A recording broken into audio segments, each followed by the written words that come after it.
banyak orang menganggap itu motivasi. Dia bisa beli mobil ini di umur sekian, gue jadi termotivasi. Dia udah nabung, dan dia udah diinvestasi, dan dia masih nggak bisa beli Ferrari di umur muda. Tapi menurut lu itu gagal nggak?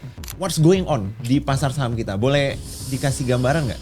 Dari awal ada MSCI crash ya kan, udah minus 10-12% tuh market ya kan. Terus ketambahan lagi crash perang. Kadang-kadang orang tuh pengen cuan tapi nggak mau melihat merah. Kenapa kalau misalnya negara nganggap US ini udah lemah, apa benefitnya buat kita gitu? Kalau USD-nya melemah, kita beli komoditas pakai USD, semua flow uang yang tadinya ngunci di US, gue pengen ke emerging market aja lah. Siapa itu emerging market? Kenapa Foundry Value nggak pengen diingatnya itu sebagai nabi? Karena kita nggak pernah mempromosikan cuan ratusan ribuan persen. Bro Faza. Halo. Welcome to the inner circle. Thank you. Jadi, ini kayaknya satu-satu foundernya Revalue kita gilir nih. Kemarin Jove, hari ini Faza, terus Cesar ntar ya. Cesar. Salam kenal Pak. Gitu. Gue belum kenal, gue belum pernah chat sama sekali juga. Iya. Nah, Za, ini gue kemarin podcast sama Jove, itu market udah hancur tuh. Kondisinya, gue kira bakal membaik kan. Ini otak-otak retail nih. Jadi gue cerminan retail bakal membaik. Ternyata makin hancur. Udah masuk berarti pas turun tuh? Enggak. Pertama kali. Oh enggak masuk. Untungnya gue udah retail trauma ya. Retail trauma gue udah sempat cash. Cabut dulu. Ya sisa dikit doang itu pun apa ya kayak digen play gitu kayak ya udah hilang gitu. Nah tapi overall aman. Cuman yang bikin gue penasaran itu what's going on di pasar saham kita? Boleh dikasih gambaran nggak? What's going on ya di pasar saham kita sebenarnya kayaknya semua orang udah kena mental duluan ya sampai nggak mau cari tahu lah. Kayak gue kan, gue udah yang gue dulu masih berusaha yang at least gue masih ada skin in the game gitu loh. Kayak gue masih ada dikit gitu supaya ini gue udah bye. Nanti aja lu bottom dulu deh, lu nyari bottom lu dulu deh gitu. Bener. Kalau gue lihat ya kan kemarin kan sebenarnya ini panjang sih perjalanan panjang ini, it's a hell of a ride ya untuk mengawali tahun 2026 ini gitu kan. Dari awal ada MSCI crash ya kan, udah minus 10-12% tuh market ya kan. Terus ketambahan lagi crash perang minus lagi 10-20%, 10-12% lagi, total 20% tuh ya kan. Nah ini bikin market kita mengalami severe trauma lah ya, apalagi para retail yang banyak banget yang baru join di akhir-akhir tahun 2025 kan. Gue trauma sih. Lu kapan? Gue udah lumayan lama. Udah lama kan. Tapi gue yakin banyak yang trauma. Yes pasti, teman-teman gue juga. Gitu dan ya so far kita lihat kayak crash yang pertama tuh belum resolve gitu kan, yaitu MSCI ya kan. MSCI issue tuh belum resolve gitu kan. Nah kita dibantai lagi sama isu perang gitu. Jadi kita punya dua masalah yang berbeda dan kita harus menyelesaikan dua masalah yang berbeda ya kan. Masalah dari MSCI-nya yaitu koordinasi dengan OJK, BEI dan MSCI-nya itu. Dan masalah perang nih ya, masalah perang ini kan bener-bener dampaknya ke ekonomi Indonesia ya kan, ke GDP Indonesia gitu kan, ke APBN. Nah ini yang bikin kita jadi kalang kabut lah, dan kita bisa lihat sendiri Pak Purbaya kok kurus ya sekarang ya. Aduh, ini emang iya? Ini boleh gak sih? Boleh dong. Bercandain gini. boleh. Sorry Pak Purbaya, tapi lebih ganteng kayak gitu Pak. Turun 9 kilo. Olahraga. Oh iya. Kan olahraga kali. Sehat dong. Oh puasa. Pak Menteri harus selalu fit. Oh iya benar. Sama plus puasa juga. Iya puasa kali ya. Iya. Gitu. Tapi yang penting kan makin sehat kelihatannya. Yes, sehat. Nah jadi tapi what's going on gitu loh. Ini gue mewakilkan retail di sini ya. Kayak apa sih gitu. Katanya masuk saham bisa cuan, bisa untung. Kok gue belum ngelihat untungnya gitu loh. Ya inilah ya. Kadang-kadang orang tuh pengen cuan tapi nggak mau melihat merah, ya kan. Padahal merah ini merupakan harga yang harus dibayar kalau kita mau ngelihat hijau gitu. Dan ini ya makanya saham ini harus kita ikutin secara long game ya. Nggak bisa kita main sebentar-sebentar, cuman setahun main, terus setahun lagi cabut. Saham ini bener-bener emang harus 3-5 tahun, Le. Gitu. Baru kita bisa beneran ngerti, ya beneran bisa bilang kita investor gitu. Ketika gini, Warren Buffett tuh suka marah kalau misalkan dipuji sama performa di setahun. Oke. Dia pernah bilang juga di annual letter dia pas di Berkshire bukan di Berkshire, di Buffett Partnership, dia bilang kayak lu nggak bisa ngelihat performa gua cuman setahun doang. Karena ini adalah performa di mana gua cuma ngerasain bull market. Performa gua itu harus lu assess minimal 3 tahun. Ketika gua mengalami market bagus, market sideways, dan market bear. Di situ baru lu bisa puji gua, dia bilang gitu. Oke. Gitu. Jadi kalau kita lihat sendiri sekarang itu kan jangan terpaku sama kita cuan di tahun 2025. Ya kan? Tahun 2025 bener-bener gampang banget ya kan. Merem kita naik gitu kan. Kalau 2026 awal nih pembukaan ya kan kita merem. Merem pas melek lagi udah gue merem lagi aja. Benar ya. Gitu kan. Kalau tanya apa yang terjadi sekarang gitu ya. Nah, kita lihat isu perang ini sih, Le. Oke. Gitu. Nah, gue bukan tipe yang mengikuti banget perang-perangan ini. Tapi boleh kasih gambaran besar nggak? Perang ini sebenarnya apa versus apa dan kenapa impactnya bisa lari ke Indonesia? Sedangkan kita jauh banget gitu loh. Kebayang. Kita jauh banget dan ntar gue dengernya ada Iran, ada US, terus sekarang ada tiba-tiba Taiwan dan China. Siapa sih yang lagi berperang gitu loh? Oke. Jadi awalnya tentunya Israel sama US lah ya. Oke. Ya Israel tentunya punya kepentingan dengan Iran gitu ya. Dan US juga inilah solid lah dia sebagai bocah tongkrongan lah. Dia solid, dia bantuin tuh ya kan. Dan sebenarnya US juga punya agenda juga ke Iran kan. Karena oilnya China ya kan itu dari Iran gitu kan. Oke. Nah, almost majority of oil dari Iran itu ke China gitu kan. Nah, di sini jadi punya double agenda nih US gitu kan. Wah, di satu sisi bantuin Israel, di satu sisi gue dapat economic benefit juga kalau misalkan China itu turun. Karena gini, kemarin gue juga udah sempat ketemu beberapa teman-teman yang di politik juga mungkin ya yang cukup ngikutin kondisi perang. Dia bilang kalau ternyata US itu nggak bisa ya kan dalam 10 tahun kalau US cuman growth secara organik seperti sekarang gitu ya, dia bakal kesalip sama China. Jadi dia harus lakuin cara-cara inorganik. Ya kan, kalau ibarat bumi gitu ya, cara inorganik kan M&A ya kan, M&A Wolfram, M&A Jubilee ya kan. Kalau US M&A Venezuela. Oke, jadi mengakuisisi negara. Iya dia. Oke. Mengakuisisi negara gitu kan. Harus inorganik. Kalau nggak bisa. Gitu. They want freedom. They want freedom. Oke. Nah, ya kan, ya udah nih, ya kan dia mulai nih melakukan cara-cara inorganik gitu kan. Salah satunya adalah nyerang si Iran ini gitu. Nah, dampaknya apa terhadap ekonomi ya kan? Buat kita, sebenarnya dampaknya itu ya US sebenarnya juga udah tahu lah ya. Resiko yang dihadapin kalau dia lawan Iran adalah harga oil bakal naik drastis gitu kan. Cuman ya itu masalah eksekusinya di lapangan bagaimana lah ya kan. Apakah bisa cepat kayak Venezuela, karena Venezuela tuh cepat kan. Langsung regime change kan. Presiden yang ditangkap dan dalam satu malam selesai gitu. Yes, udah kayak Call of Duty Black Ops gitu kan. Nah, di Iran ini ternyata beda gitu kan. Pas dia ekspektasinya dia bakal regime change cepat, setelah dia bom gitu kan, dia bunuh presidennya, supreme leadernya, ternyata mati 1 tumbuh 1000 Le. Gitu. Dia presiden yang lain bentukannya sama-sama juga kayak begitu. Jadi emang udah mengakar daging nih. Ya karena beda ideologi juga kan kalau negara seperti Iran itu kan. Jadi nggak bisa langsung digulingkan. Gitu. Nah, ketika gagal gitu kan, dari segi manapun itu gagal. Gitu kan, kita lihat secara economic benefit US itu juga nggak bakal diuntungkan kan kalau perang lama-lama gitu kan. Nah, alhasil ya kita sekarang menghadapi harga oil yang naik dari $60 ya kan di tahun kemarin jadi sekarang 80 atau bahkan $100 per hari ini gitu kan. Nah, dampaknya apa terhadap ekonomi US gitu ya? Setiap kenaikan harga oil 10%, inflasi naik 0,3%. Di US. Nah, itu parah banget.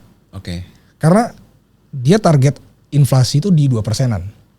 Ya kan, 2%-an terus. Nah, kalau naik sekarang naik 60% or even more ya kan. Berarti udah naik 1,8%-an.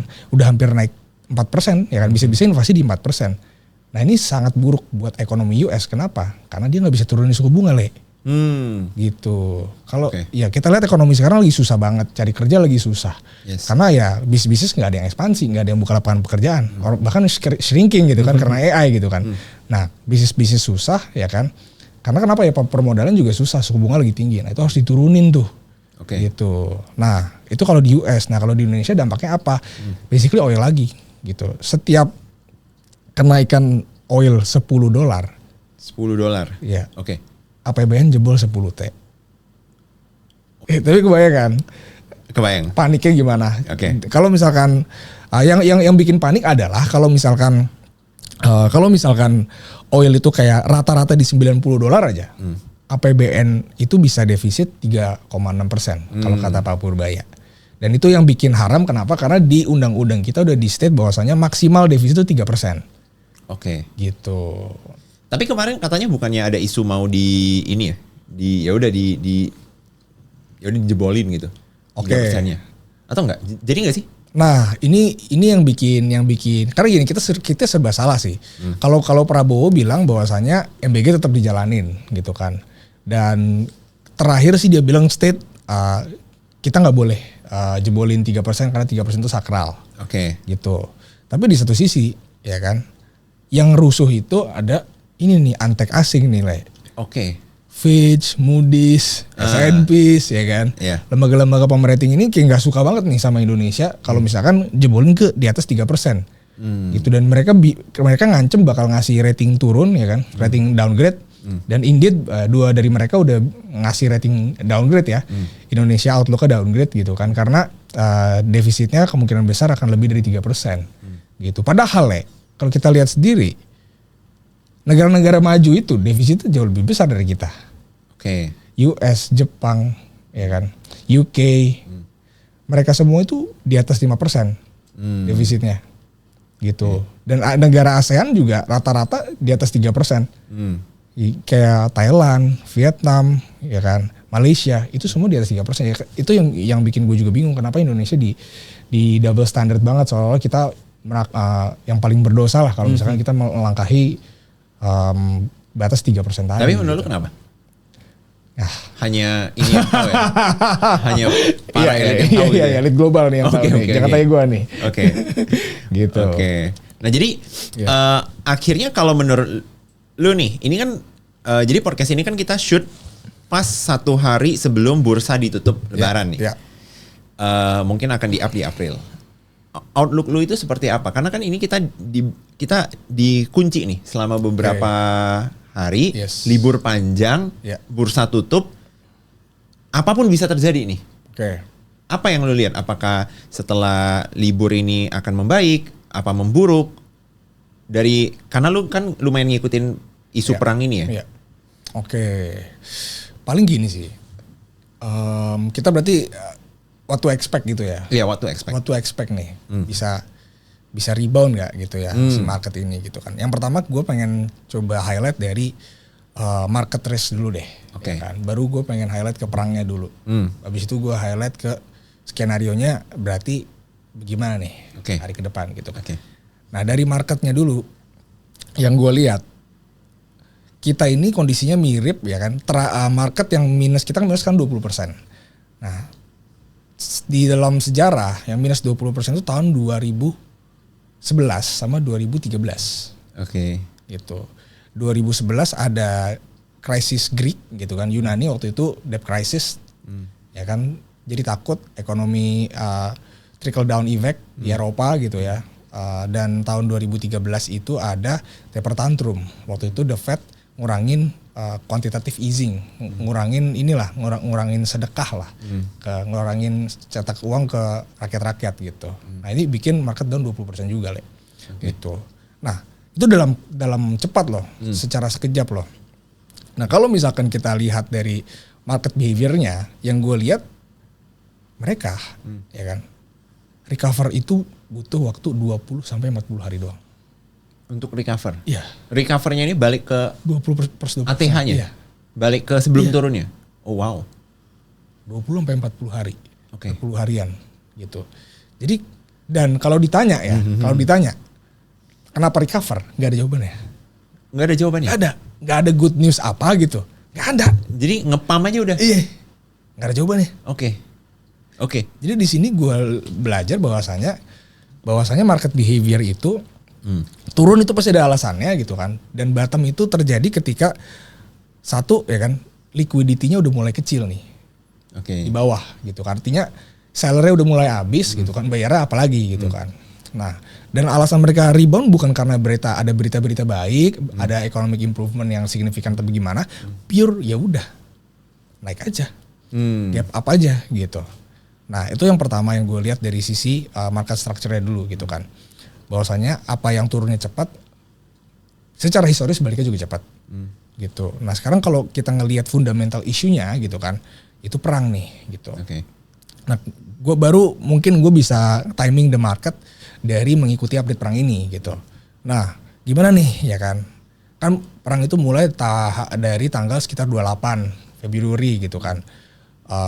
Serang-serangan ya kan segala macam, eskalasi terus ya kan. Trump juga ngebacot banget di Twitter gitu kan, kayak jagoan lah dia kan. Nah, dan ternyata Irannya retaliate gitu kan, Irannya nggak mau nurut, Irannya nggak mau memberikan apa yang US mau gitu kan, dan perangnya parah tuh. Nah tapi di satu sisi kita juga tahu gitu kan, secara fundamental US tuh kagak bakal bisa perang lama. Ketika Iran itu serang balik ya kan, military base yang ada di Arab, negara-negara Arab gitu kan, drone mereka tuh harganya karena mereka temenan sama Cina kali ya, jadi kasih tahu caranya gitu kan. Satu drone cuma 500 jutaan. Sedangkan misilnya US jauh di atas itu. 70 miliar. Kebayang gak? Buat ngalahin satu drone. Kan biasanya kalau kita perang-perangan nih ya kan. Kalau lu mungkul, gue nangkis dong ya kan. Mukul lu harga 500 juta. Tangkisan lu harga 70 M. Gimana gak boncos? Kebayang gak? Ya kan? Dan kita lihat gitu kan. Tiap hari gitu kan. Perangnya ini Iran tuh makin bisa kan kalau drone ada hit rate kan, nama drone itu Shahid drone kan, Shahid biar kalau dalam bisnis itu mati syahid gitu. Jadi kalau dulu zaman Jepang tuh kamikaze kayak kapal kebayang nggak? Jadi Shahid sama kamikaze konsepnya sama kira-kira sama gitu ya? Kayak lu mati gitu loh, kayak lu nabrakin diri lu lah biar lu mati. Tapi ini gitu. yang nabrak drone gitu, tapi namanya kerennya Shahid drone gitu kan. Nah, lawannya counter misilnya PAC-3 ya kan. Nah itu harganya beda 100 kali lipat. Gitu 500-600 juta si Shahid drone-nya, misilnya 70 M. Gitu kan. Jadi lu perang terus begini, US nggak bakal bisa tahan secara biaya gitu. Dan bener kalau kita lihat terus datanya tiap hari, hit rate-nya Shahid drone itu naik terus. Dari awalnya tuh cuma 5%.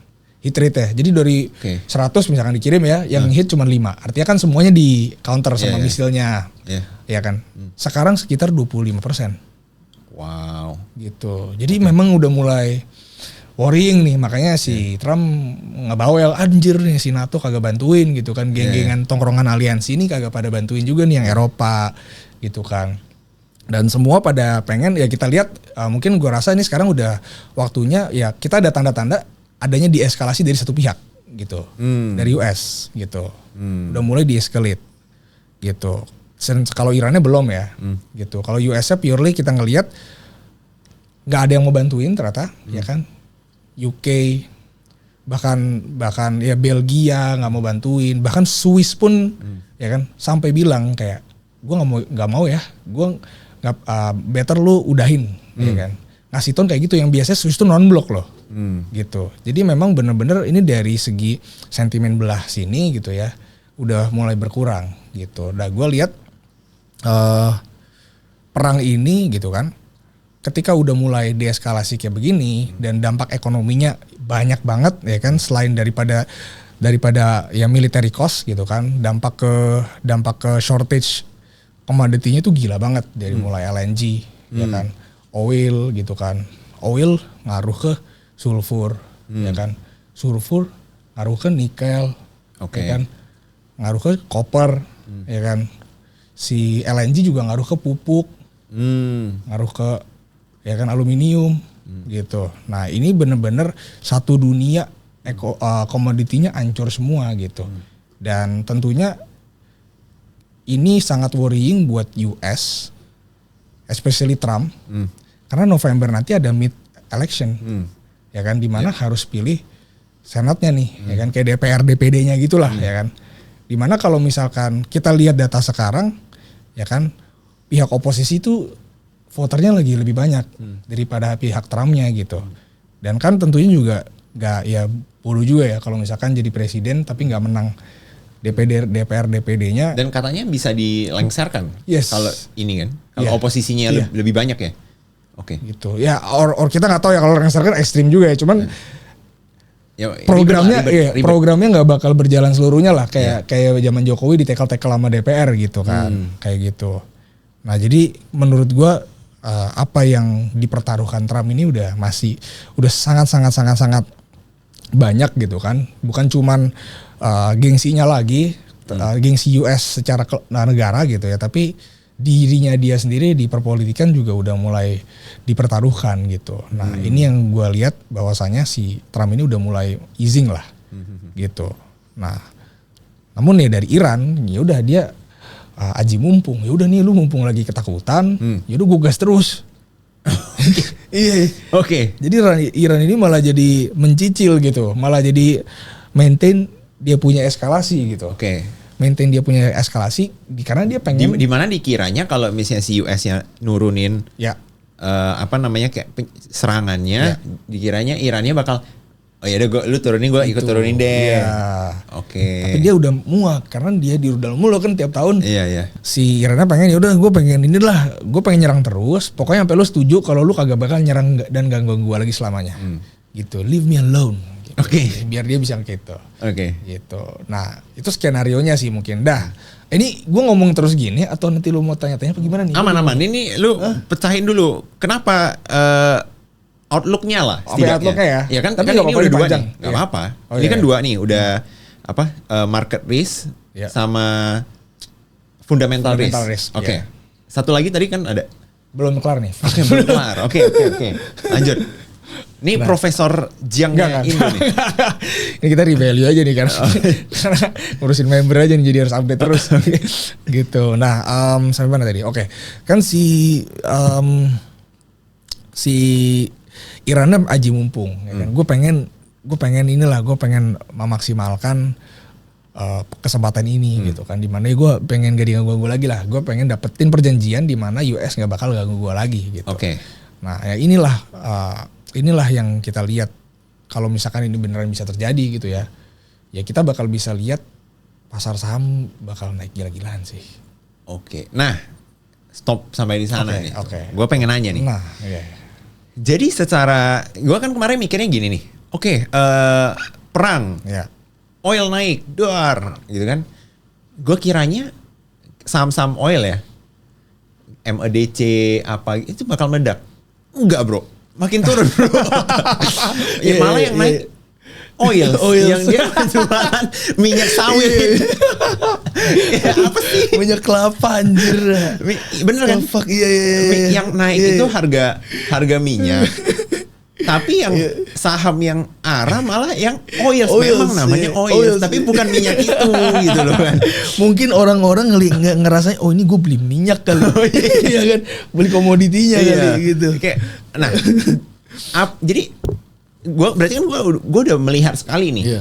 Dan ini mungkin para retail juga ada yang begitu ya. Wah, perang nih, minyak naik nih, udah gue hantam. Apapun yang berhubungan dengan minyak, beli.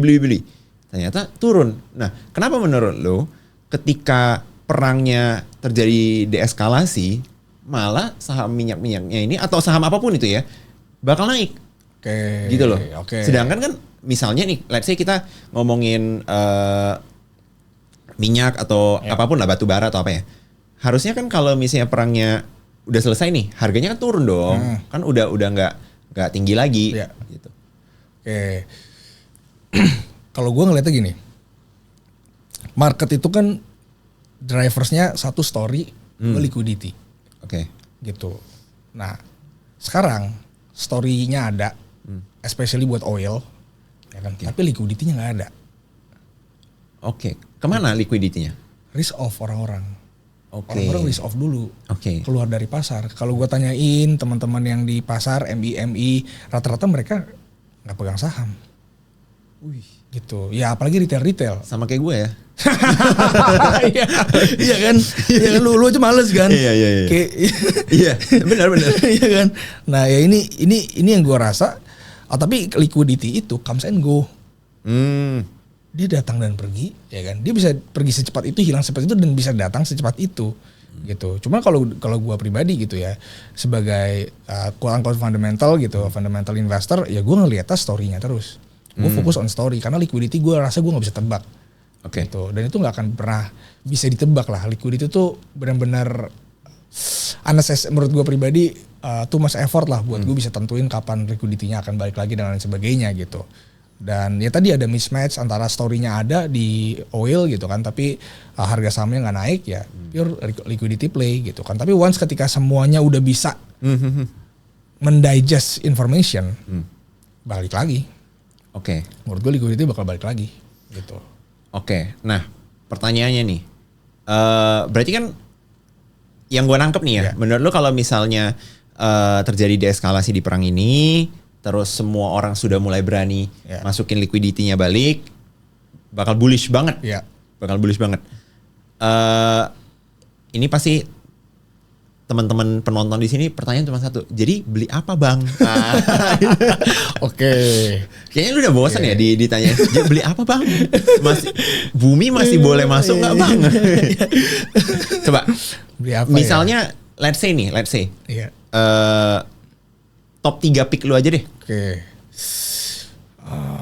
Lagi-lagi kita nggak tahu kapan bottomnya ya. Iya. Kapan bottomnya kita nggak tahu. Ini dengan asumsi anggap aja setelah bottom, berapapun itu, apa top 3 pick saham lu? Kemarin Jove apa? Kemarin Jove, Bumi dia udah pasti Bumi ya. Bumi, MEDC, satu lagi lupa gue. Lah apa tuh? Kan nggak harus sama dong. Anjir nih ntar watchlist value lagi. Ntar gue mikir dulu ya. Oh oke. Gue menimbang-nimbang.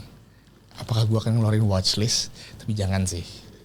Gue keluarin satu watchlist. Ya nggak apa-apa dong, satu watchlist dong. Iya. Pelit amat lu sama member. Ya udah, nih link revalue juga di bawah. Kalau mau tahu watchlistnya join. Oh gini aja. Oh iya. Tapi Gini spill satu. Sektor aja deh. Kemarin Jove nge-spill loh. Apa Dia spill? dia tuh curang. Bumi MEDC itu nggak ada di watchlist tuh. Oke. Curang dia. Ya udah lu spill satu yang ada di watchlist. Udah deh. Dan kenapa? Gue suka bull. Wow. Emang tahu? Hah? Tahu dong. Oh tahu. Tahu dong. Baru break support. Bener ya? Wow. Bullish tuh. Bullish ya? Iya. Oke. Why bull? Iya. Nah ini ceritanya panjang lagi nih. Oke. Panjang banget. Gue tau average sekalian kok. Di atas sih. Oke. Simply tanker lah. Tanker kan gini, kita lihat, gue lihat Simply kalau misalkan itu kan kapal tanker lah ya. Bisnisnya kapal tanker gitu. Ya itu bisnisnya sewa charter rate aja sih. Ya kan. Sorry jelek banget nih pembahasan gue nih. Okay. Itu kan kapal tanker. Driversnya ya harga charter rate-nya naik. Ya kan, dia kan bisnisnya nyewain kapal gitu kan ke klien-klien, ke Pertamina lah, kemana. Kalau misalkan kalau misalkan kondisi lagi seperti ini gitu kan, Strait of Hormuz lagi ditutup, charter itu melonjaknya gila-gila. Kayak bahkan 2-3 minggu lalu tuh sehari pernah naik 40%. Harganya? Iya, charter rate-nya. Oke. Tanker gitu. Dan karena kan bisa kena rudal bro, bahaya. Bener itu. Oke. Nah, tinggal kita pilih perusahaan yang kapalnya kagak nyangkut di sana. Dan gini yang bikin menarik itu. Di Strait of Hormuz, ya kan biasanya dulu perjalanan kapal itu Arab, Cina, Arab, Asia gitu kan. Itu 1/4 bumi lah. Oke. Ya kan? Setelah kejadian Strait of Hormuz ini gue yakin banyak restructure negara-negara itu membeli oilnya. Oke. Indonesia itu sekitar 20% sampai 30% belinya dari Arab. Oke. Gua rasa ini bakal pindah ke US. Belinya? Iya. Oke. Bakal harus diversify gitu. Oke. Dan ini konteksnya sama kayak Eropa aja zaman 2022 ketika Rusia nyerang Ukraina, Eropa kekurangan gas, mereka restructure, ya kan? Oh, gue belinya nggak dari Rusia lagi, ya kan? Gitu. Gue belinya ke Qatar gitu, gue beli kemana? Ke US gitu kan? Especially ke US lah gitu. Sama. Dan itu berlangsung struktural gitu loh. Nah sama ketika ada kejadian besar kayak begini, pasti ada structural change gitu.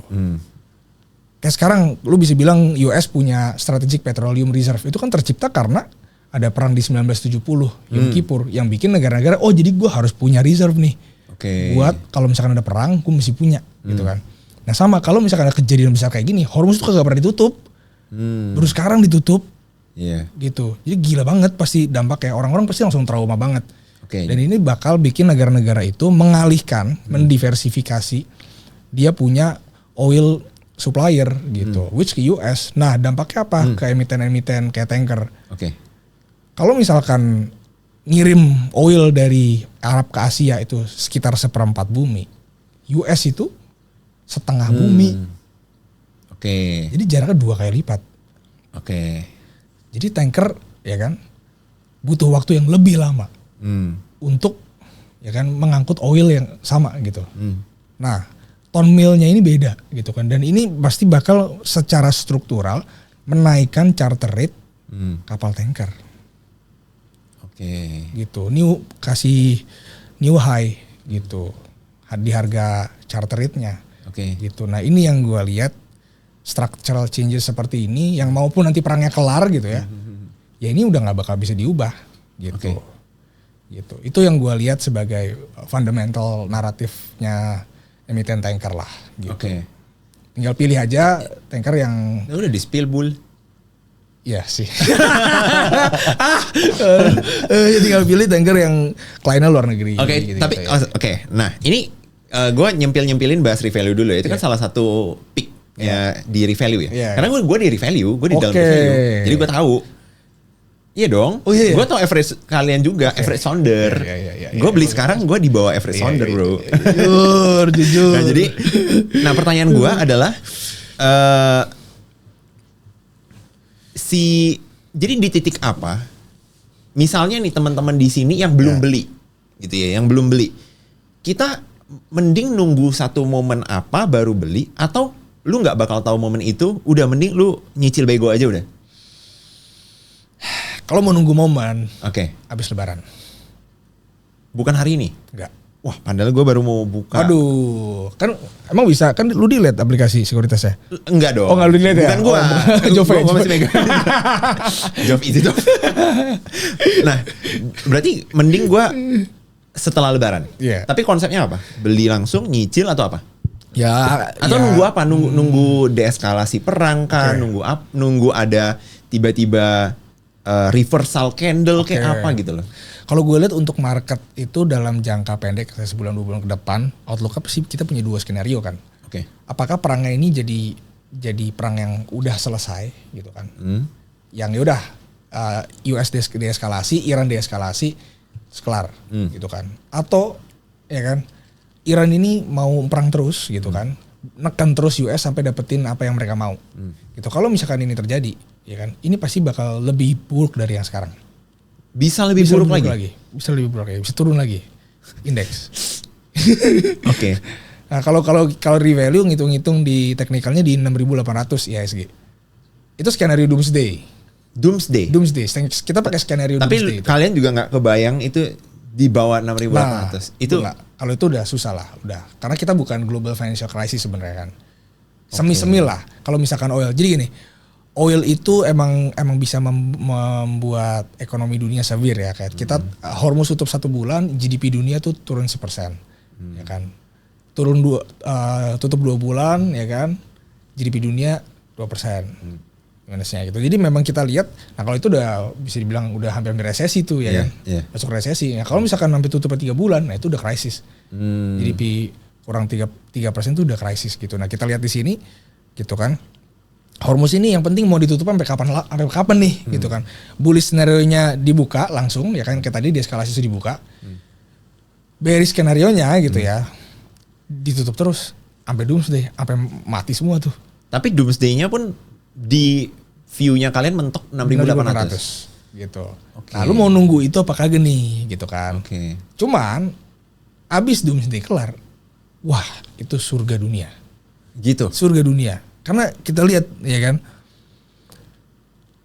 US bakal nurut sama Iran, ya kan. Kalau US nurut sama Iran, ya kan satu perangnya kelar, gitu kan. Ancaman inflasi ya, oil turun lagi dong, oil normalize, ancaman inflasi turun lagi, ya kan. US udah bisa rate cut dong, liquidity yang tadi liquidity problem balik, ya kan. Udah bisa turun suku bunga. Liquidity problemnya balik, ya kan. Terus kita lihat karena US-nya begitu, ya kan. NATO dan kita sudah tidak menganggap lagi US sebagai US yang dulu, ya kan, yang kuat. Yeah. Ya kan, karena wah dia kalah nih. Oke. Okay. Kalau dia nurut sama permintaan Iran, dia kalah dong, basically. Nah, disitulah letak asiknya kalau kata Ryu Kintaro mah. Kenapa kalau misalnya negara nganggap US ini udah lemah, apa benefitnya buat kita gitu? USD melemah. Oh. Ya kan? Kalau USD-nya melemah, kita beli komoditas pakai USD, ya kan? Jadi lebih murah, ya kan? Komoditasnya jadi ngejack up lagi, ya kan? Paham. Terus kalau misalkan US-nya udah tidak sekuat dulu, semua flow uang yang tadinya ngunci di US, oh gue pengen ke emerging market aja lah. Siapa itu emerging market? Indonesia dong. Oh, kalau nggak turun. Nusantara dong. Kalau nggak turun. Kalau nggak turun. Iya. Kalau turun? Ya iya ini. Ini ya batas doomsday lu jebol lagi gitu ya. Oh enggak, ini kan setelah doomsday. Oh setelah doomsday. Iya. Oh iya. Abis doomsday kelar. Oke. Abis doomsday kelar ya kan. Okay. Jadi kita US-nya melemah ya kan. USD-nya melemah, IDR-nya naik, komoditinya naik. Indonesia negara komoditas gitu. Jadi ya gue lihat ini malah jadi wah double narasinya dari 2025. Kalau 2025 cuma main Konglo play, 2026 bakal Konglo and commodity play. Gitu. Konglo and commodity play. Ini pas nih Clipper nih makanan kalian nih. Nanti tahun depan kalau bener naik tuh Konglo and commodity play. Yes. Munculin muka Pak Fajar. Dar. Dapat satu klip. Pressure nih gue nih harus. Tapi Clippernya di Clipo. Awas lu. Iya. Kalau nggak di sini ya. Gue pakai ini. Awas lu ya. Iya. Ampun. Nah, gue pengen nanya nih, gue kan masuk ke Revalue juga kan.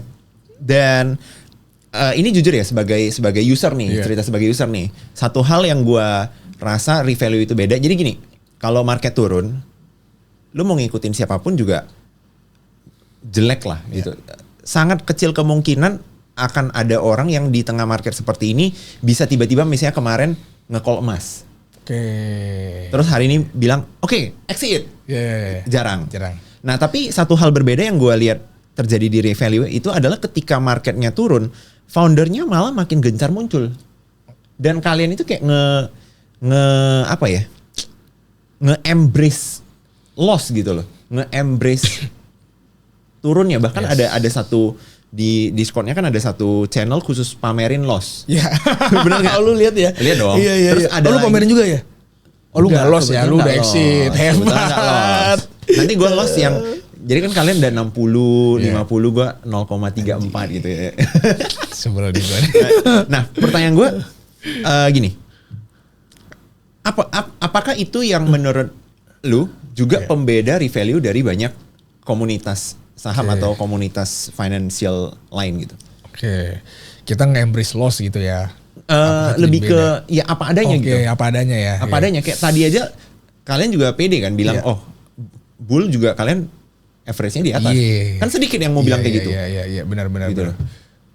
Ya ini sebenarnya lebih ke gue nggak tahu ya apakah gue jadi beda apa enggak ya. Gue sebenarnya lebih kayak nggak mau terlalu mikirin itu sih sebenarnya. Karena gini nih, gue nih berangkat dari orang yang apa adanya gitu. Dan kadang-kadang kalau gue sok sukses gitu ya, gue tuh geli-geli sendiri. Gitu. Kayak gue nggak sesimpel ads aja deh. Ads tuh gue geli banget anjir ngomong kayak gue kayak gini.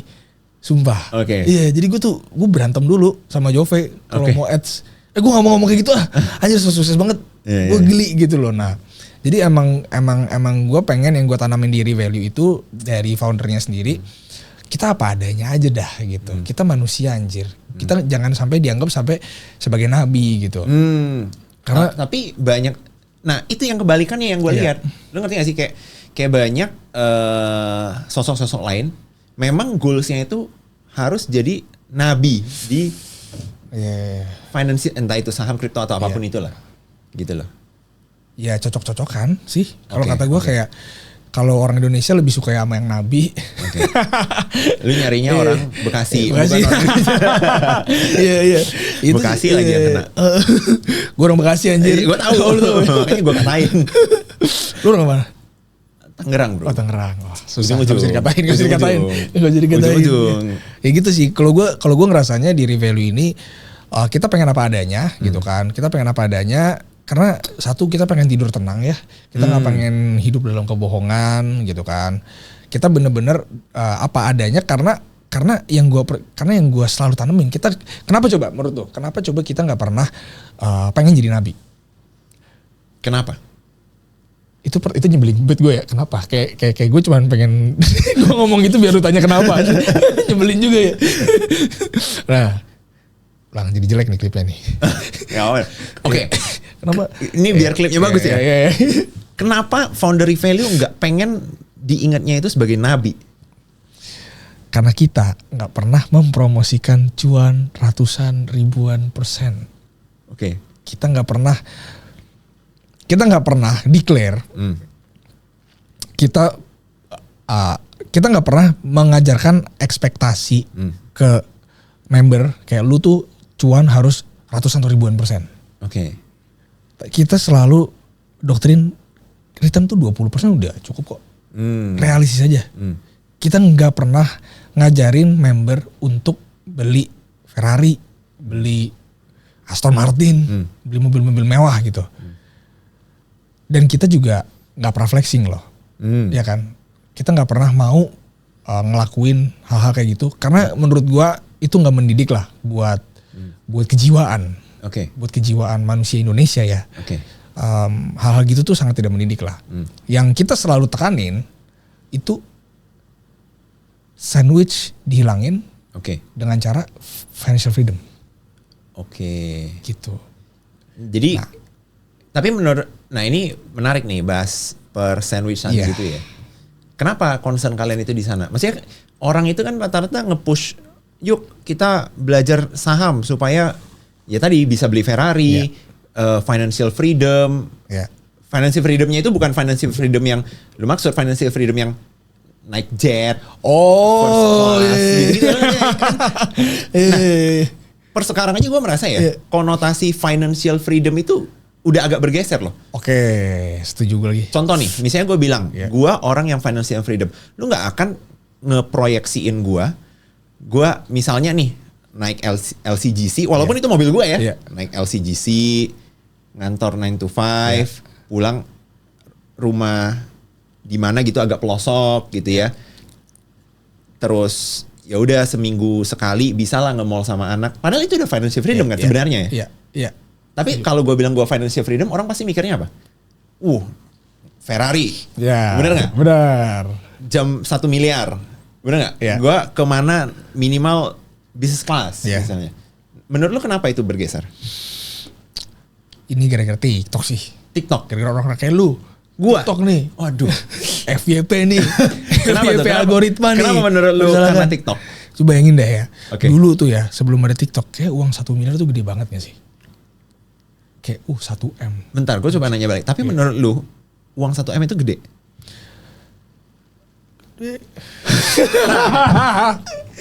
Enggak. Gara-gara Oke. TikTok nih ya kan. Oke, kenapa? Sekarang tuh kayaknya TikToknya kayak 1 M tuh kayak kecil banget. Kayak cuma cari. Kayak hina banget gitu. 1 M.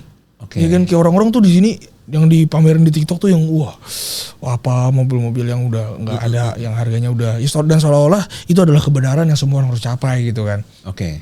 Ya kan. Nah, menurut gue ya tadi financial freedom itu sebenarnya kan pada konsepnya itu lu bisa hidup tanpa lu bekerja kan. Ya kan?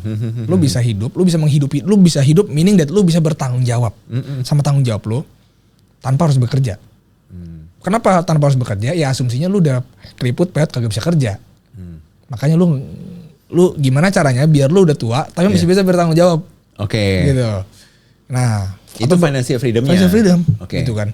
Tapi ya sekarang ya gara-gara ada TikTok gitu kan, dan dia memang yang paling naik, ya kan, yang paling naik yang flexing, yang paling naik ya yang ibarat kita berantem kita tendang titiknya langsung gitu kan, langsung beli tuh ya kan, ya kan, tendang titiknya low blow gitu kan, tendang titiknya aja. Nah itu tuh yang naik-naik tuh yang begitu gitu kan. Dan gue pun ngerasa sebagai content creator finance kesulitan buat naik. Lu merasa kesulitan dengan nggak flexing? Iya, karena gue nggak bakal bisa naik seperti itu. Tapi lu tergiur nggak? Lu kan melihat orang lain, anjir lah. Mungkin lu kepikiran gini, begitu doang, gue juga sebenarnya bisa beli. Nah, gue juga sebenarnya bisa pamerin. Tapi lu memilih untuk enggak. Nah, apakah lu pernah nggak kepikiran kayak jadi tertarik gitu? Udahlah, gue cobain deh. Tergiur lah ya. Kan manusiawi dong. Iya. Nah, gue tuh kebetulan emang orangnya kayak begini nih. Gue tuh nggak suka yang dipasuin gitu. Gue pribadi nih, kan banyak orang kadang-kadang flexing bahkan sampai maksa banget gitu kan. Ada beberapa yang bahkan dipaksain gitu. Contoh? Nah, ya maksudnya. Contohnya gimana? Bukan orangnya. Contohnya. Gak usah ya. Ya intinya gue tuh inilah apa sih pertanyaannya, gue jadi ngeblank. Lu tergiur nggak gitu loh? Oh iya tergiur. Iya enggak. Gue nggak tergiur. Gue nggak tergiur karena emang itu emang gue hidup itu gue pengen mencapai suatu goals. Ya kan? Goalsnya misalkan follow 100k gitu. Nah banyak caranya kan. Nah gue bukan tipe orang yang gue rada idealis. Jujur orangnya gue rada idealis. Buat emang cara ini kayak paling cepat pada saat itu gitu kan. Tapi gue tuh punya idealis gue yang mana kalau misalkan gue kayak begini ini tuh nggak mendidik. Gitu. Mungkin cepat tapi nggak mendidik followers gue gitu. Karena ya ini bertentangan dengan values yang gue percayain gitu. Dimana yang gue percayain ya manusia itu harus bertanggung jawab sebenarnya, bukan harus beli mobil mewah kayak gitu. Dan gue pengen itu jadi, gue nggak pengen itu jadi standar semua orang Indonesia dan seolah-olah kalau lu nggak punya mobil mewah lu jadi orang paling sampah gitu. Gue nggak pengen buat orang ngerasa kayak gitu. Kayak gitu, kayak seolah-olah gue bener lu salah. Ini yang bener nih, lihat gue pakai mobil mewah. Kayak gitu, gue nggak pengen bikin kayak gitu. Tapi gini. Nah ini kita nyinggung sedikit tentang sandwich generation yang tadi kita bahas ya. Banyak orang menganggap itu motivasi. Menurut lu gimana? Kan kadang banyak loh yang bilang, wah gue setelah nontonin konten si A, dia bisa beli mobil ini di umur sekian, gue jadi termotivasi gitu loh. Menurut lu nggak seperti itu? Kan ada loh, misalnya nih dia lagi bekerja, aduh aku harus membiayai ibuku, kakakku, adikku, gitu kan. Nah terus, ini bukan bercandaan ya, ini pasti ada yang kayak gitu kan.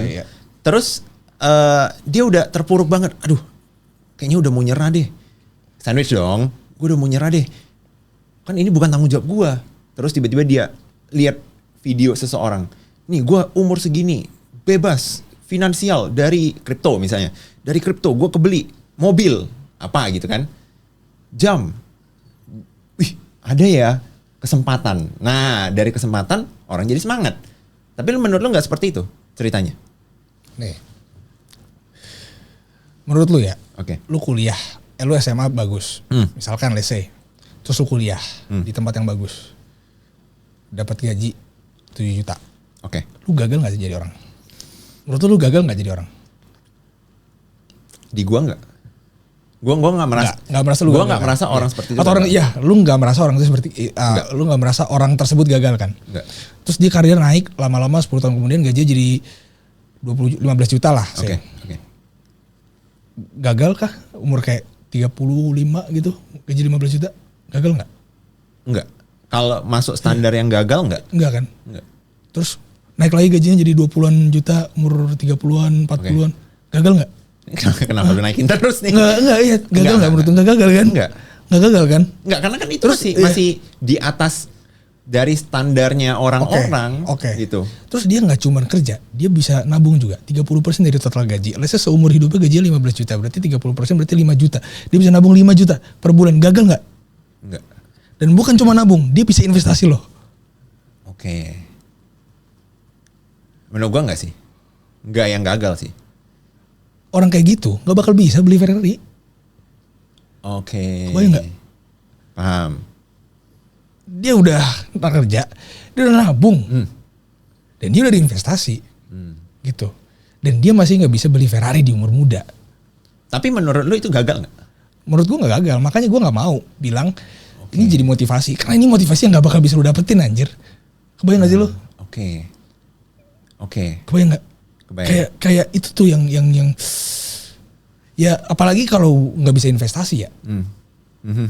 Jangan harap lu punya double digit miliar gitu. Bahkan by hitungan gue ya, lu 5 juta tabung sampai lu tua juga paling dapat 4M, karena inflasi 1M, tinggal 1M gitu. Jadi dan lu udah kerja loh, lu berjuang lu tiap hari dia kerja, masuk kantor LRT, tapi nggak bisa tuh beli Ferrari gitu. Jadi nah, yang jadi pertanyaan gue itu sekarang gini. Ini mungkin juga relate ya sama teman-teman di sini ya. Banyak yang misalnya udah kerja, nabung, berinvestasi, tapi banyak yang mengeluhkan itu gini, boro-boro bisa nabung. Nah, tiap kali gajian selalu udah habis ke sini, habis ke sana, dia harus biayai adiknya kuliah, dia harus nyetor ke orang tuanya. Jadi setiap bulannya itu seperti hanya memperpanjang hidup gitu loh. Lu ngerti gak sih? Iya. Tapi kita di Indo udah lebih oke. Kalau di US kan lebih parah lagi. Mereka bahkan sampai yang cuman untuk bayar kredit kan, bayar utang gitu. Kita di sini at least lu masih itu bukan utang gitu. Nah, menurut lu kalau misalnya ini kan banyak dikategorin sandwich generation kan? Ada nggak kesempatan untuk mereka terbebas dari belenggu ini? Sedangkan untuk nabung aja udah nggak bisa, apalagi investasi. Bentar, ini kan tadi lu cerita lu sandwich generation nih. Boleh ceritain deh versi lu itu gimana cara lu terbebas nih dari belenggu sandwich. Gitu. Gue adalah orang yang paling privilege di dunia ini, gue rasa. Kenapa? Nah, ini lu sengaja ngeluarin statement itu cuman buat gue nanya kenapa gitu. Nyebelin deh. Oke, tapi kenapa? Aduh. Nah, gue nggak bisa membuat cerita gue di generalisir ya. Cuma ini menurut cerita gue. Ini gue dulu ya. Habis itu gue mungkin jawab pertanyaan lu yang tadi ya. Nah, gue ini kasusnya, nih gue percaya ya, orang tanggung jawab orang tuh beda-beda. Dan sukses menurut gue gini deh, sabar dulu. Menurut gue, orang tuh sukses kalau dia bertanggung jawab. Ya kan? Orang itu bisa happy kalau dia bertanggung jawab. Setuju nggak? Setuju. Ya kan, contoh lu, ya misalkan lu dibayarin teman lu lah, dibayarin Jove ke US, ya kan. Tapi lu tahu nih, anak lu di rumah lagi sakit kanker misalkan. Lu pasti nggak mungkin seneng kan di US. Nggak mungkin. Ya kan, kayak anjing anak gua nih, ya kan. Nggak mungkin. Jadi bertanggung jawab tuh kan hal yang paling inti sebenarnya kan. Iya, tuh gue bilang ke Jove gue sekalian bawa anak gue pulang.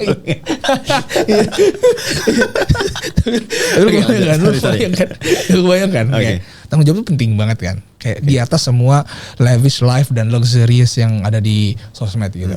Nah, menurut gue orang sukses tuh kalau dia bertanggung jawab. Dan tiap orang punya standar suksesnya masing-masing karena tanggung jawabnya beda-beda. Orang terlahir dengan tanggung jawab yang berbeda-beda. Ada yang terlahir sandwich, ada yang terlahir privilege, tapi bokapnya punya 1000 karyawan harus dia nafkahin, yang harus dia bisa nafkahi juga. Gue gak pernah melihat orang tuh kayak ini keren nih, gak keren. Semua orang beda-beda aja, beda-beda tugasnya, misinya nih, story modenya nih beda-beda story modenya kalau di game gitu kan. Nah, gue sandwich. Story lainnya harus ngikutin story sandwich gitu. Nah, ada pilihan, lu mau terbebas apa mau survive aja gitu.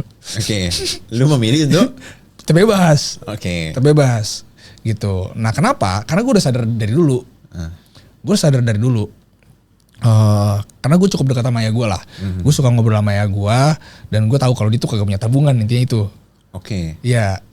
Jadi gue bisa nih main PS bareng temen gue di rumahnya, di sofa empuknya itu gitu kan. Tapi gue tahu perbedaan di antara gue dan temen gue ini. Kalau bokap mati, gue mati. Kalau bokap gue mati, gue mati. Kalau bokap dia mati, dia kagak mati. Yeah. Nah itu yang bikin gue jadi sadar cepet tuh. Pas SMA tuh gue udah mulai tahu begituan. Nah, wow, kok bisa ya? Jadi maksudnya apa yang bikin lu kepikiran kayak gitu loh? Ya karena apa? Kayak kena gini, banyak orang apalagi anak-anak SMA kan. Mana kepikiran, oh bokap gua nggak punya tabungan, gua harus dari sekarang gua mikirin gimana. Kan nggak ada yang seperti itu. Bahkan banyak yang nggak peduli bokapnya seperti apa gitu kondisi finansialnya, bahkan nggak tahu gitu. Apa yang men-trigger lu pada saat itu untuk satu cari tahu, dua take action dengan informasi yang lu punya? Satu, thanks to lingkungan sekolah gue dulu ya. Gue gak terlalu suka lingkungan sekolah gue dulu. Karena kayak seolah-olah kayak standar keren tuh dinilai dari orang tua yang kaya gitu.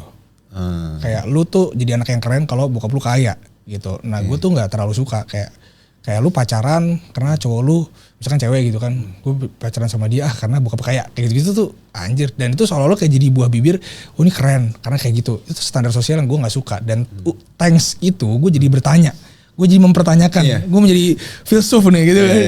Bapak gue kaya gak ya? Iya, gue juga kenapa ya gitu. Tapi hidup gue enak, gue bisa makan, gue bisa naik mobil walaupun bukan mobil-mobil Eropa gitu. Ya, tapi gue bisa naik mobil gitu. Ya gue mempertanyakan sendiri. Nah itu yang bikin gue, tapi iya juga ya.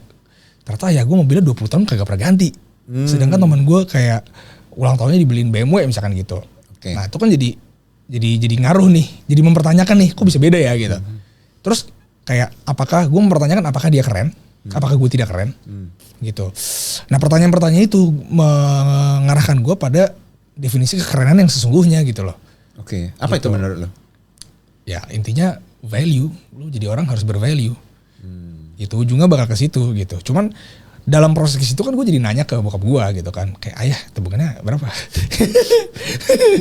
Gitu. Tapi dijawab lah. Jawabannya anak kecil. Kagak lah, gue deket sama ya gue soalnya. Gue suka ada momen-momen berdua gitu. Gue suka hobinya sama soalnya, gitu. Nah dia kagak punya tabungan sebenarnya, gitu. Dan kalau gue tanya kenapa lagi, gue juga dapat alasannya. Kenapa? Karena dia memilih untuk survive. Karena dia sandwich. Dan dia memilih untuk survive. Berarti ini sandwich ke sandwich nih. Nah, ini pasti banyak nih orang-orang yang jadi sandwichnya itu udah kayak rantai, bro. Itu dia. Benar. Ini kemiskinan struktural yang benar-benar dilihat. Itu dia. Pertanyaan gue.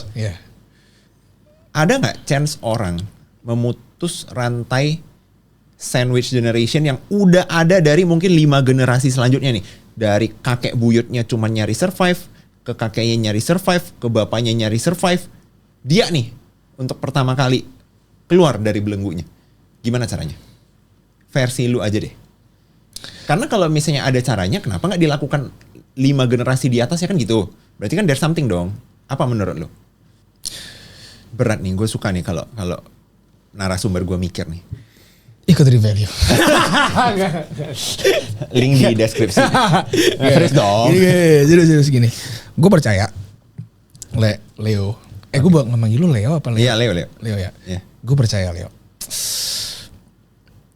Kita nih banyak mental block yang ada di masyarakat.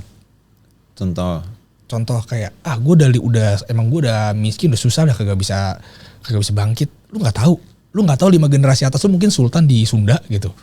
Kok nggak ada yang pernah tahu anjir. Coba deh, ini kan lebaran nih. Lu kalau lebaran, gue penasaran deh kalau di luar negeri ada silsilah keluarga. Ada nggak sih di Indonesia culture silsilah keluarga? Karena itu menurut gue yang paling penting.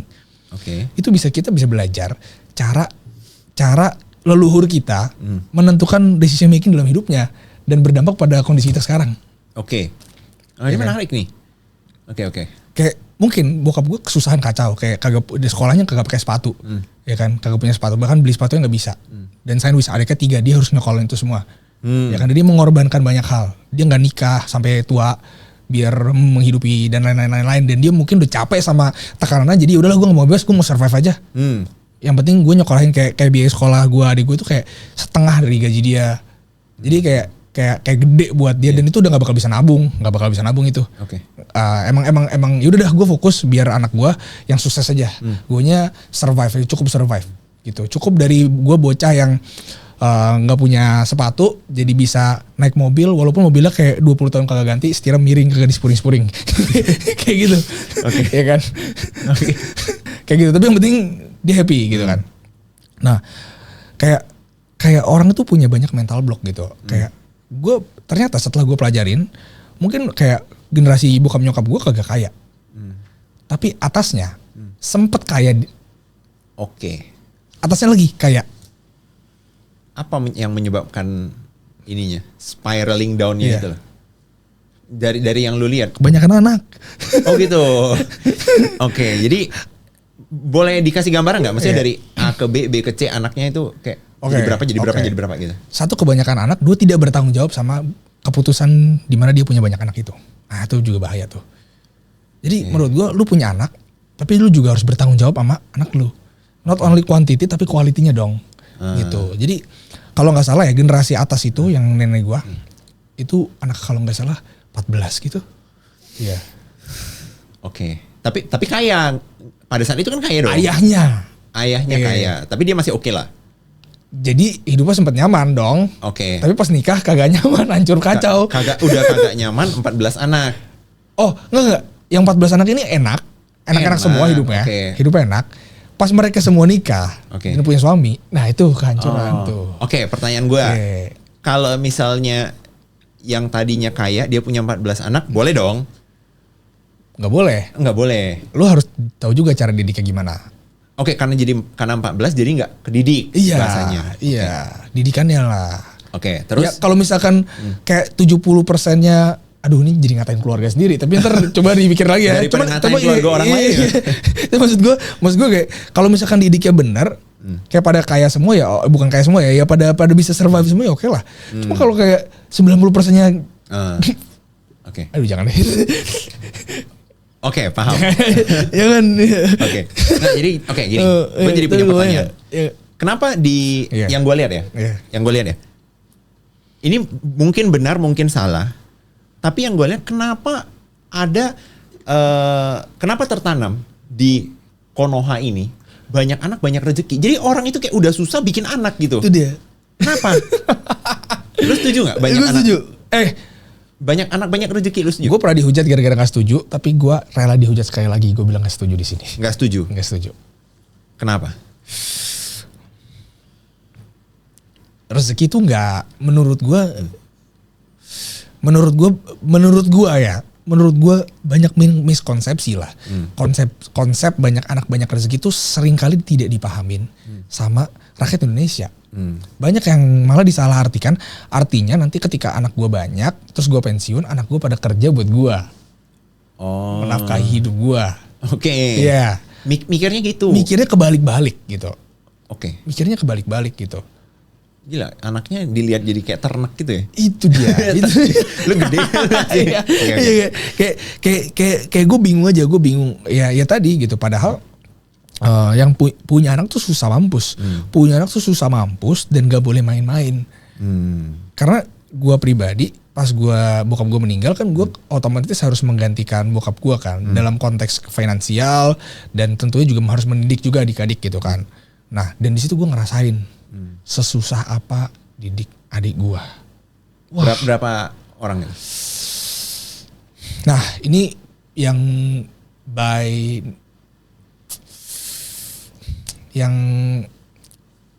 by origin satu doang sebenarnya. Oke. Tapi by choice jadi sempat ada 2 lah. Jadi 3 total. Sempat. Oke dong, angkanya masih enggak 9 enggak gitu. Enggak. Okay. Tapi didik satu adik gua itu susah banget. Oke. Maksudnya mengalami masalah kuliah, hampir di DO berkali-kali, mendidik dari susah banget, susahnya minta ampun. Jadi punya anak itu akan kelihatan susah kalau dia udah umur kayak 20-an. Karena itulah kehidupan mulai menghampiri dia. Kehidupan yang sebenarnya itu baru mulai menghampiri dia di situ. Kalau kayak masih kecil itu nggak terlalu kelihatan sebenarnya. Oke. Tapi mulai bikin stres tuh kalau udah umur segitu. Nah yang gua kadang bikin gue bingung gitu, ya. Ini kan kadang gue sering ini mohon maaf nih, izin dulu nih. Gue kadang ke jalan, gue kan di Medan nih. Jadi mungkin juga tidak bukan, gue nggak mau bilang tidak semaju lah. Intinya di Medan, gue sering banget ngelihat itu gini. Gue lagi di jalan nih, Iya. lewat tuh motor, tarik 4 bro. Anjir. Tarik 4. Ibunya 1, biasa anaknya 1 di belakang, 1 di depan, miomatic. Jadi anaknya bisa ngejongkok di kursinya. Satunya lagi masih digendong. Nah jadi kan gue kebayang kan, itu kan umurnya itu ya paling jaraknya 2 tahun mungkin maksimal. Gue mikirnya kayak, apa sih yang kepikiran gitu loh. Karena kan ini nanti anak-anaknya bakal dewasanya di umur yang mirip-mirip gitu loh. Apalagi lu bilang 20 tahun itu sulit diurus. Ini kan bakal kayak 20, 18, 16 bareng. Apa nggak pusing gitu loh. Iya benar, setuju gue. Tapi kenapa gitu? Kenapa banyak yang seperti itu? Kemarin pas lu dihujat banyak anak banyak rezeki, teori lu kenapa orang nyari banyak anak gitu loh? Dengan kondisi dia tahu ataupun tidak tahu ekonominya lagi sulit. Ya mungkin mereka udah terlanjur dan kesinggung aja. Terlanjur punya anak banyak. Kebayang. Gimana ceritanya terlanjur punya anak bro? Enggak. Mereka terlanjur punya anak terus ngeliat posting gue, wah anjir nih ngomongin gue. Kayak gitu loh. Okay. Gue gak tahu ya gitu. Cuman yang gue lihat ya kayak gue lah ya. Kayak gue nih ya kan. Kadang-kadang gue capek loh ditanyain kapan nikah. Tahu gak sih?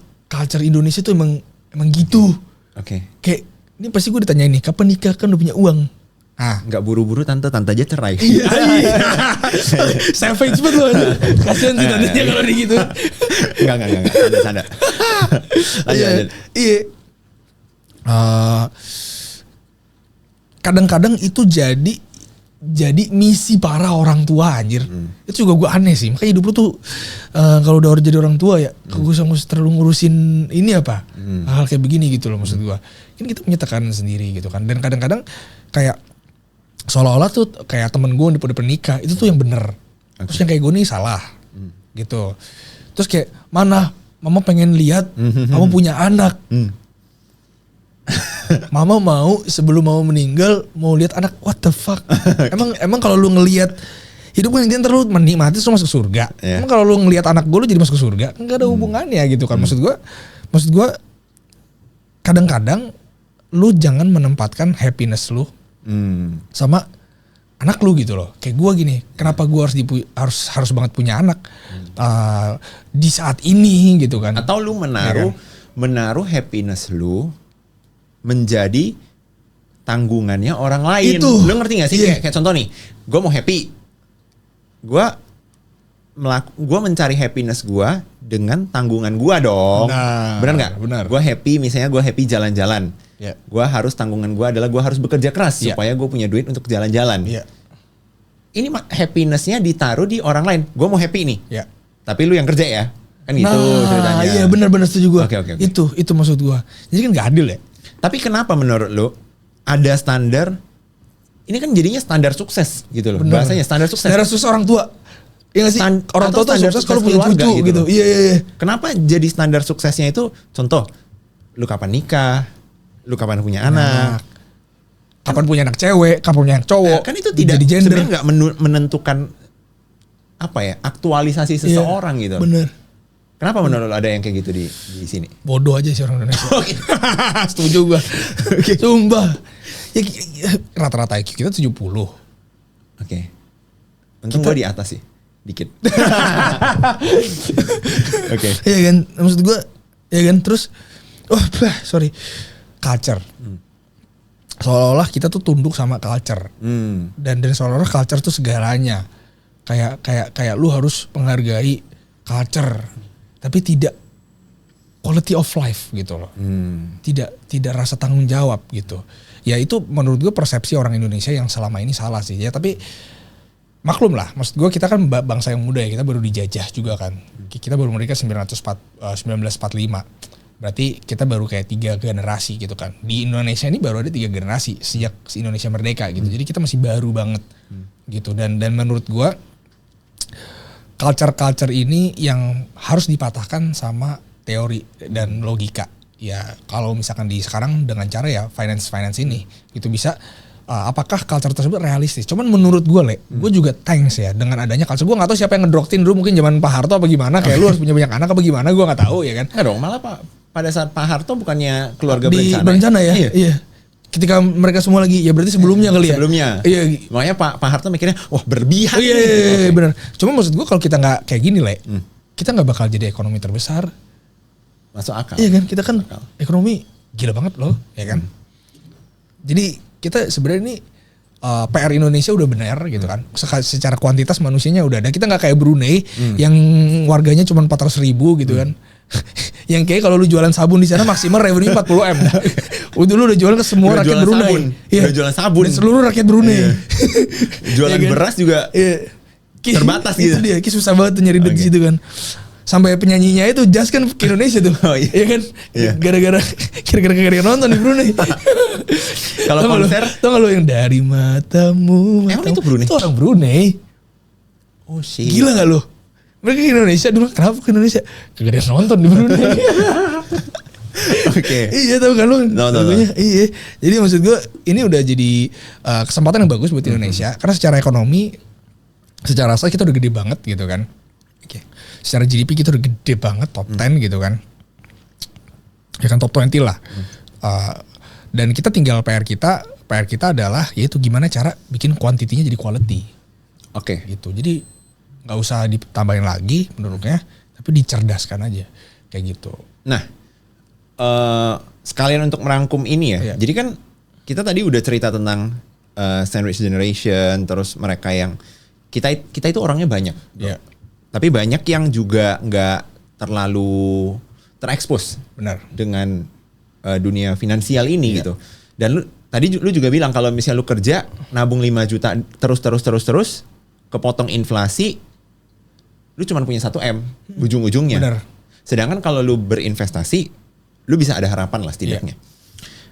Gimana caranya? Apa tips yang akan lu kasih yang benar-benar actionable plan ya? Kalau teman-teman di sini katakanlah gajinya UMR. Oke, normal dong UMR, terus sandwich generation juga. Jadi anggaplah sebulan cuman bisa nyimpen 1 juta. Gitu. Gimana caranya mereka bisa punya kesempatan terbebas dari belenggu finansial ini dan financial freedom. Okay. Bakal ngapain dulu? Ini gue juga lupa nih, gue belum menjawab pertanyaan terbebas dari sandwich. Ya ini ya. Gue jawab sekarang ini. Ya. Oke. Kalau mau terbebas dari sandwich, lu nggak bisa ngikutin playbook orang-orang yang ada di sekitar lu nih, yang nggak sandwich. Oke. Lu nggak bisa tuh kayak sekolah gitu ya, terus dapet nilai, terus lu pulang, terus lu main game bareng mereka, nggak bisa. Lu nggak bisa kuliah gitu ya, lu dapet IPK aja, terus lu pulang, nggak bisa. Playbook lu nggak bisa. Lu bukan mereka dan lu harus tahu itu. Dan gue udah tahu itu. Makanya alasan kenapa gue bisa terbebas dari sandwich gitu kan, karena gue satu, ini menurut gue ini penting nih, ini yang lebih mengerikan daripada kepintaran dan kerja keras. Start early. Start early menurut gue kuncinya. Start early itu intimidating. Ini gue nanya lu ya. Kalau sandwich ya, maksudnya gue pribadi ya, gue ngelihat kerja korporat rata-rata di Indonesia itu susah buat lu. Kalau lu udah di fase ya, lu udah terlanjur kerja korporat, gaji 10 juta.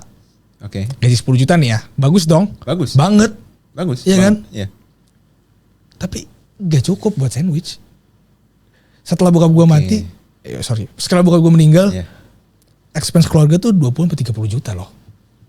Itu udah ditekan. Ibu gue kagak ada arisan. Gede banget. Iya. Karena kan adiknya udah kuliah. Iya, paham. Iya kan? Iya gue gede banget itu kan? Bukan as in gue bilang spend lu gede, tapi as in jadi orang lain gimana cara nutupnya ya? Iya, jadi sandwich itu beda. Lu nggak bisa kayak playbook. Oh, anak lu mulai dari bayi. Tanggung jawab lu tuh mulai dari anak lu bayi. Enggak, anak lu udah gede, which is adek lu sendiri, dan dia langsung banyak gitu kan. Kalau misalkan lu apes gitu kan, jadi nggak bisa tuh gaji 10 juta. Jadi permainannya lu nggak bisa. Hampir susah banget ya. Susah, gue nggak bisa. Tapi nggak. Tapi udah akan sangat lama. Iya. Susah amat, udah gak bisa lah. Gak bisa. Gak bisa, tapi akan sangat lama kalau lu kerja korporat. Makanya lu gak boleh kerja korporat. Jadi harus ngapain? Lu harus ambil resiko, lu harus bisnis. Serius lu. Makanya harus start early. Kayak gue gini, ya kan. Maksudnya dari kecil gue emang udah suka jualan-jualan kayak jersey, makaroni ngehe, gue reseller. Dan gue mulai start saham itu kan gue bikin Federal Partnership kan, investment advisory ya, quote unquote bisnis lah gitu kan. Itu dari kuliah. Nah, karena gue start early itu loh. Kalau kita start early, kita bisa mengambil resiko lebih banyak. Ya kan? Dan ketika kita mengambil resiko lebih banyak, ganjarannya lebih banyak. Gitu kan. Yang kita dapatkan itu lebih banyak. Salah tuh ya kan. Resiko plus competence, duitnya bisa 10x. Kayak gue kalau jadi analis misalkan gitu di market gitu ya, dengan cara dengan skill set analisa saham ya, mungkin bayaran gue kayak 20 juta. Cuma kalau misalkan skill analisa gue ini plus gue ngambil risiko investment advisory gitu, gue mengadvise duit orang, mungkin pendapatan gue jadi 200 juta. 10 lipat dengan skill yang sama, risikonya beda. Paham. Kayak gitu. Nah, resiko itu penting. Oke. Dan cara mengambil resiko paling mudah adalah dengan cara start early. Gitu. Dan ketika kita ngomong, lu pasti relate kalau ngomong kayak income ratusan juta atau miliaran. Lu ketemu temen lu gitu, ketemu Jove gitu. Lu pasti relate kan ngomong kayak gitu. Ngomong hal-hal yang berbau dengan income ratusan juta atau miliaran. Yeah. Cuma kalau lu sama temen lu yang kerja di korporat, mereka gak bakal relate dan mungkin gak bakal mau denger. Karena anjir 100 juta gue harus jadi direksi dulu. Kebayang gak sih gapnya jauh banget? Kenapa? Cuman gara-gara lu start early. Bukan karena lu lebih pintar, lebih kerja keras. Mereka juga pintar di korporat, mereka juga kerja keras di korporat. Cuman bedanya satu, lu start early. Gitu. Dan buat terbebas dari sandwich, lu start early. Lu main sampai maksimal lu umur 18 tahun. Secara umur 18 tahun, lu gak boleh main lagi. Lu gas kehidupan lu grind kacau. Dan ketika lu lulus nanti 2002, lu udah umur 22-23 tahun gitu ya. Lu udah jadi orang yang bahkan orang-orang sebaya lu udah gak relate lagi sama lu. Gitu. Dan lu udah bisa survive. Tadi kayak gue pribadi, gue bisa survive nih pas bapak gue meninggal gitu. Dan gue bisa ya walaupun tetap berat ya, tetap berat dan tetap menyakitkan gitu.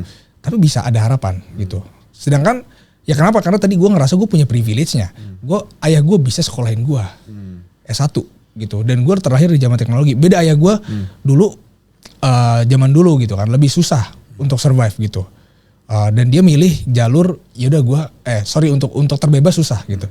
Dan dia milih jalur survive gitu. Yaudah gue kerja korporat aja, nggak apa-apa semua gaji gue habis. Dan gue nggak bakal financial freedom. Tapi harusnya anak gue bakal financial freedom. Itu yang ayah gue tanemin. Gitu. Oke. Nah jadi intinya yang gue nangkep itu buat teman-teman di sini, kalau misalnya yang pertama itu harus aware dulu ya. Harus aware. Nah itu yang penting. Jadi jangan kaliannya nggak aware gitu. Yeah. Sandwich, tapi merasa seakan-akan enggak kok. Yeah. Bapak gue kita masih naik mobil aman gitu, atau kita masih punya motor aman gitu. Setelah aware, baru tahu kalau misalnya game plan-nya itu pasti beda sama rata-rata orang yang kalian ketemui gitu loh. Yang masih bisa nyantai, yang masih bisa nyari opsi. Ya udah gue nyari kerja dulu, gue trial kerja di A, di B, di C dulu. Karena kalian jadi nggak bisa start early kan. Benar. Oke. Nah, ini mungkin untuk merangkum ini podcast ini ya. Gimana menurut lu akhirnya peran dari melek finansial ya? As in terekspos ke pasar saham, ke kripto, kemana-mana gitu ya. Dengan mereka punya chance lebih lagi untuk gak cuma terbebas, tapi juga ada freedomnya. Gini, makanya ini alasan utama gue bikin Revalue sebenarnya. Oke. Gitu. Buat heavy sandwich itu lu harus naikin income mau gak mau. Tapi kalau lu sandwich lu yang belum heavy amat gitu ya, lu masih bisa nabung 3 juta per bulan gitu kan. Nah ini lu bisa pakai cara yang bisa gue kasih di Revalue gitu kan. Intinya orang itu begini sih. Lu kerja, lu nabung minimal 30% dari duit lo. Dari gaji lo, sorry. Lu kerja, lu nabung minimal 30% dari gaji lo, dari income per bulan lo. Lu tabung ya kan. Dari tabungan itu lu investasikan dan lu ekspektasi return investasi lu bisa mencapai 20% per tahun. Fixed financial freedom. Oke. Jadi playbook orang kalau mau bikin anaknya nggak sandwich gitu ya. Template kerja korporat kayak gitu. Dah anteng. Oke. Itu udah pernah lu hitung? Udah. Itu puluhan M dapat sebenarnya kalau pensiun. Ketika lu pensiun. Dan menurut lu itu the only way untuk terbebas? I mean gini, kayak bukan the only way ya, tapi lebih ke cara paling realistis dan aman. Cara yang paling terukur dan sangat terukur dan sangat bisa diekspektasikan. Sebuah cara yang terukur dan ekspektasi yang sehat. Gitu kan. Lu nggak mau ngambil risiko terlalu banyak, mungkin lu bukan business person yang hidup lu bisa naik terus turun lagi, modal berapa jadi berapa gitu ya. Yang apa, lu kerja aja korporat, lu bertanggung jawab, lu punya anak, tapi jangan lupa nabung 30% dari total gaji lu, ya kan, dan lu alokasikan waktu 2 jam sehari buat belajar saham. Biar apa? Biar lu bisa hasilin return 20% setahun aja. Gitu. Oke, berarti PR-nya 2. 1, nyimpen 30% per bulannya dari gaji. Yang kedua adalah lu ningkatin skill dan pengetahuan lu di investasi ini supaya bisa terkejar 20% ya. Karena kalau lu nggak punya skill dan pengetahuannya juga nggak kecapai 20%, malah boncos pula nanti kan. Benar. Oke. Dan itu yang gua kasih di revalue 20% itu, ekspektasi kalian 20% udah hebat banget, udah bisa. Makanya revalue ini akan ada dalam jangka yang waktu yang cukup lama, ya kan? Karena kita bukan kayak yang ngajarin sekali cepat kaya gitu. Kita 20% tapi konsisten ya. Kita bakal melalui asam garamnya market ini bersama-sama gitu loh. Seperti sekarang. Dimana seperti sekarang. Lagi gak bareng.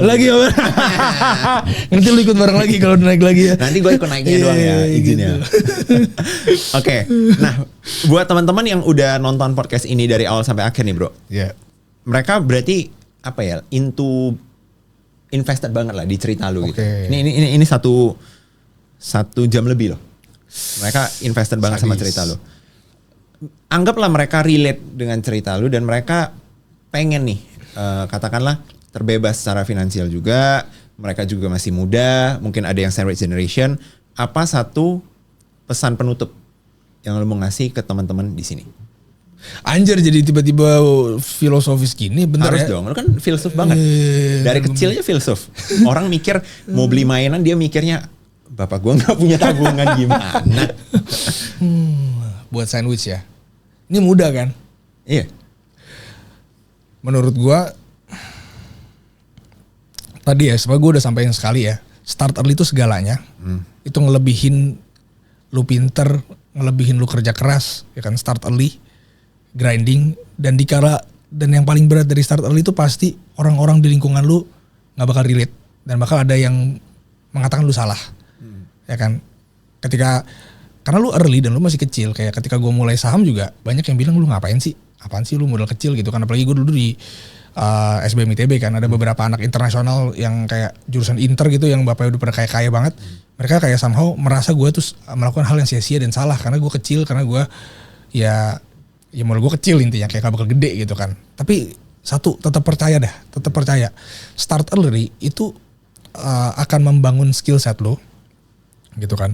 Dan skill set itu mungkin gak selalu bisa berhasil di bisnis lo yang pertama. Bisa jadi itu akan skill set yang akan kepake di bisnis lo yang kedua atau ketiga, yang bakal bikin hidup lo jauh lebih berubah dibanding lo hanya memilih jalur template apa yang sedang teman-teman lo jalanin. Yang kedua, selalu jangan pernah dengerin, ini perkara duit ya, jangan pernah dengerin orang yang lebih miskin dari lu. Oke. Itu termasuk orang tua lu, termasuk siapapun, karena semua orang pengen menjatuhkan lu. Yang gue rasakan ya. Dan gue nggak pernah mau dengerin mereka, karena satu pikiran gue, lu siapa anjir? Lu aja masih minta duit jajan bapak lu. Kalau orang tua atau keluarga besar, lu aja nggak sukses amat, gitu kan? Dan fokus dengerin orang yang secara uang lebih gede gitu ya. Karena itu bener-bener ngebuang semua noise gak penting yang menjauhkan diri lu dari kesuksesan. Karena itu momen yang paling krusial buat lu goyah dan gak jadi mulai cuma gara-gara perkataan orang. Keren banget. itu aja akhir dari podcast hari ini. Seru banget diskusinya. Thank you banget bro, udah datang ke podcast gua. Thank you loh. Buat teman-teman di sini yang mau nonton podcast dengan tamu sekeren Faza, pastikan udah subscribe channel ini. See you on the next video. Thank you loh sudah diundang.